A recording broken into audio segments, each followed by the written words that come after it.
In this quick video, I'll show you how to replace the battery in your GMC Yukon key fob. As you saw in the thumbnail, there are a couple different versions of this device.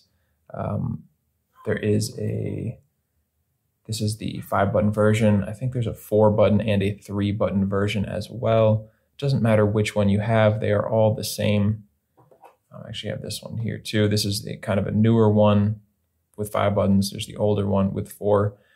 They all take the same battery, and the process to replace that battery is the same as well. So you can just follow along with me here, and we'll get a new battery in your device in under 5 minutes. The only things you'll need are a regular flathead screwdriver and a battery, which for these devices is a CR2032 battery.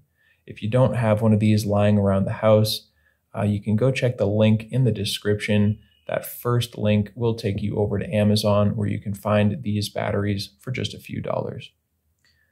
Now, the first step here is just to look on the bottom of your device, right next to where the keyring attaches. You can see right there, there is an indentation right along the seam.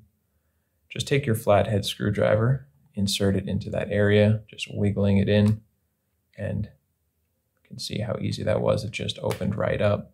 Some of them are a little more sticky, so you'll need to wiggle it in there and then twist the screwdriver and then pull it open with your fingers. Here we go. Now we have access to the battery, so I'll just show you both of them. The easiest way to get the battery out of here, as you can see, there's actually slightly different design on the inside, but it's the same exact process. So what you want to do is just carefully lift out the circuit board by pulling up on the battery. And now that we have this out, we can just slide the battery right out of there. And you want to be careful to handle this. Probably want to hold it on the sides and avoid touching the small components there.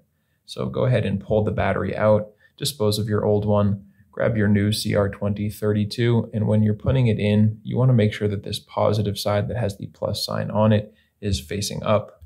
So you'll just slide that all the way into place with the positive side facing up. And all you need to do now is put it back together. So take the front of the device that has the rubber inside of it and drop the circuit board in with the battery facing up. And lastly, just click the back part of plastic back on there.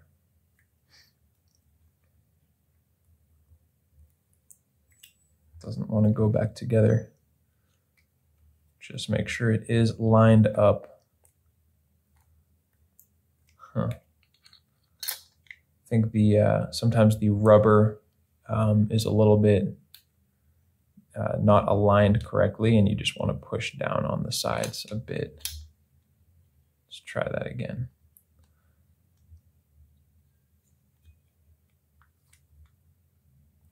Maybe this is the wrong, that's probably what it is. There we go, yeah. Just had the wrong back there. So just squeeze it all back together, and just like that, you are finished. If you have this other one, you can't really slide it out as easily. Well, you still can, but you might also just want to push on the bottom. Just push the battery up before sliding it out. And everything else is exactly the same. You just drop it back in there, make sure it is sitting flat, and then click the back on there. So that's all it takes. Super simple.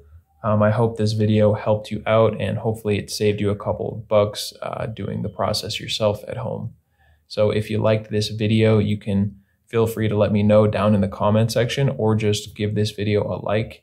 And if you ever need help with another one of your keys, you can come back here to this channel. We have you covered with tutorials like this one for the key fobs for almost every make and model out there. And you can also get that information directly over at our website, FobBattery.com.